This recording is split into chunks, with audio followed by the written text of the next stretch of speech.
Hi, I'm Danny Ecker with your Chicago Business Today Midday Report. Governor Quinn has offered up a new budget plan calling for about $400 million in spending cuts as the state continues to try to shore up a backlog of unpaid bills.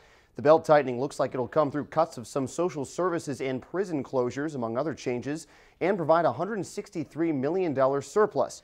Quinn is also calling for the state to put more than $5.2 billion into its underfunded pension system rather than kicking that cost further down the line. Still, questions remain on major fronts like Medicaid, where Quinn is relying on the General Assembly to pass $2.7 billion in cuts to meet his budget. That may include a big hit to the Department of Health Care and Family Services budget, which lawmakers have rejected in the past.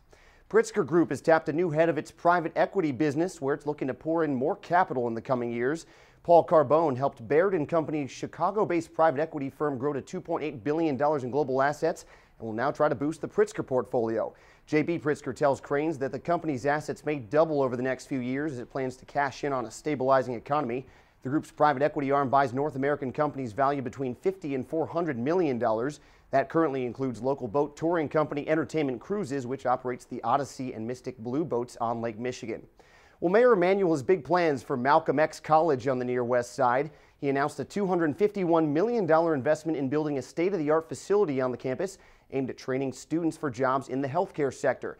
It's part of a larger $480 million makeover for the city college system with the goal of guiding students to careers in growth industries. Emanuel said the Malcolm X project will tee up students for more than 80,000 health industry jobs he says will be up for grabs over the next 8 years. Funding for the 5-year city college overhaul plan, meanwhile, will come mostly from bonds and capital reserves. And Chicago area home sales posted their best January in 5 years. About 4,400 single-family homes and condos moved last month, up 15% year over year, according to the Illinois Association of Realtors. But the average price of those sales was down more than 10% to $140,000. That's the lowest average since 2004. There's been some renewed interest in the housing market from buyers that had been waiting on the sidelines. Of course, many are now watching for a potential flood of foreclosure sales that banks are starting to push through following a $25 billion legal settlement earlier this month. And that's what's happening in Chicago Business today. For more breaking headlines, stick with chicagobusiness.com. Thanks for watching. We'll see you tomorrow.